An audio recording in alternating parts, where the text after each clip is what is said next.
everyone, and welcome to my channel. My name is Erica, and today I wanted to share with you all the 3 powerful ways that I like to use a journal for self-improvement.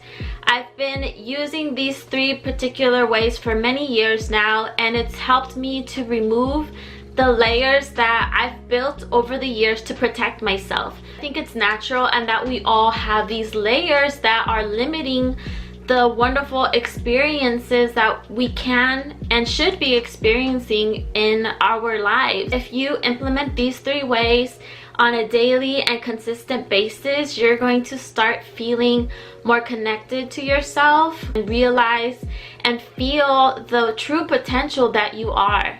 Okay, so the 3 ways. The first way is I like writing out how I feel. I started this habit because in my childhood, I learned to suppress a lot of my feelings, and verbally communicating how I felt just did not come natural to me in my adulthood. What ended up happening was that I would suppress a lot of how I felt, and it would just bottle up. And that bottled up energy has to come out in some way or another. So sometimes it can come out as depression, anxiety, or it can come out in disease. So it's really important that whenever you feel that emotional or that bundle of just, you know, energy in your body, for me it comes out in like my chest area.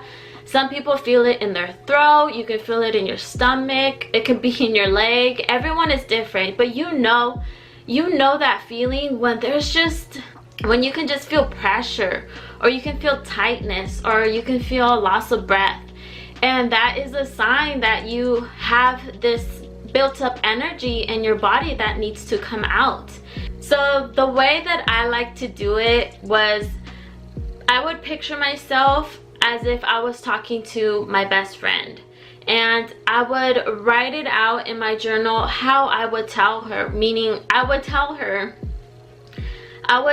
exactly what happened from my perspective.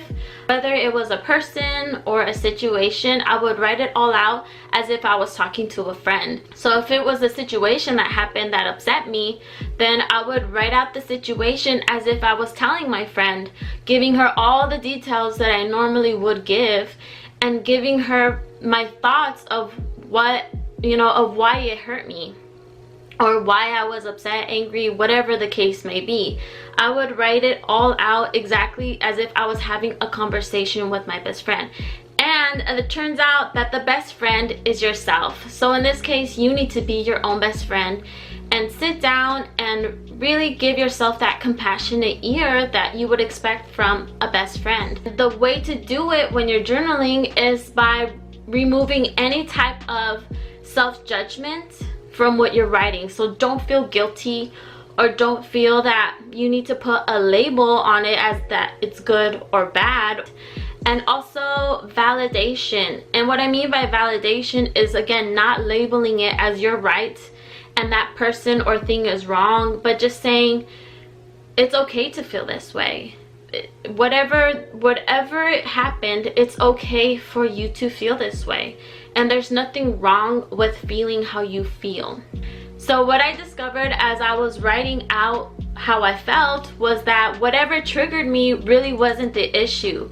It was an underlying belief within myself that was creating this separation from me and the person or situation that I perceived was causing me pain. Realizing that I myself am part of the reason why I am suffering was such an eye-opener for me. So I hope you can see how writing out how you feel is such a powerful tool for self-discovery, self-inquiry, and also self-forgiveness. It's a really great practice to do daily or weekly, and I highly recommend it. And so the second way that I like to use a journal is by writing out positive affirmations. Such a wonderful way to reprogram your mind. I think this is a great thing to do after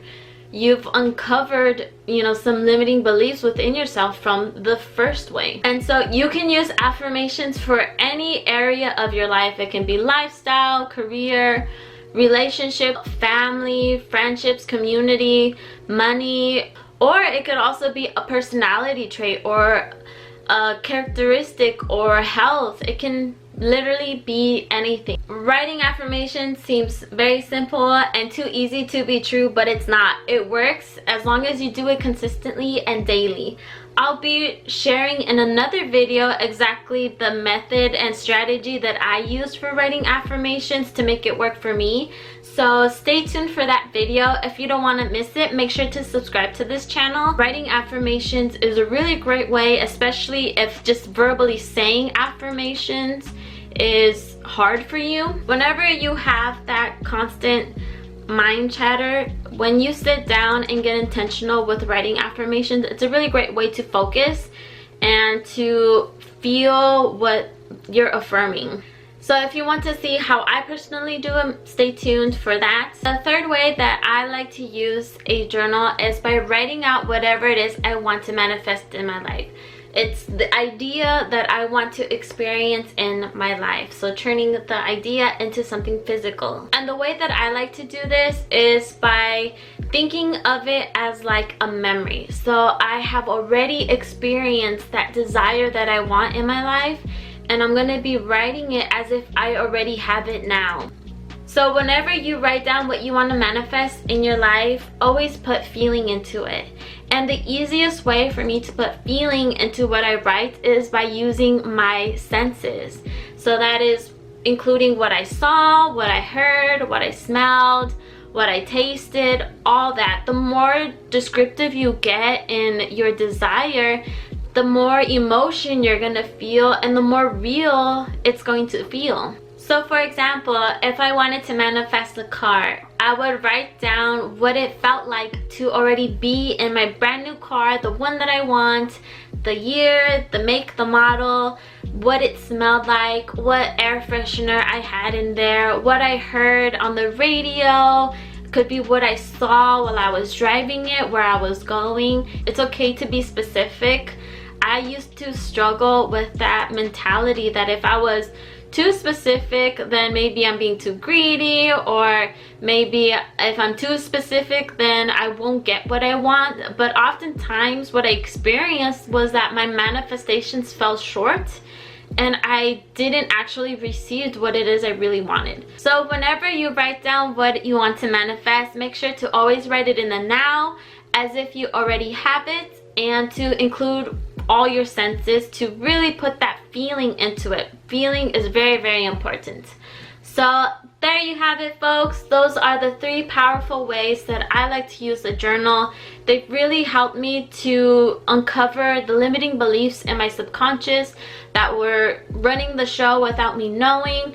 Replace those limiting beliefs with new empowering ones, affirming what I really want to experience and be like, and also creating my reality. These 3 ways have helped me so much, and I know they can help you too. Consistency is key. Always take time to yourself, whether it's 5, 10 minutes. You are worth it and you deserve that time to yourself. So I hope you give these 3 ways a try. If you do, please let me know how it goes for you. If you like this video, please give it a thumbs up. It really helps me out. And also share it with anybody that you think would benefit from using a journal in these 3 particular ways.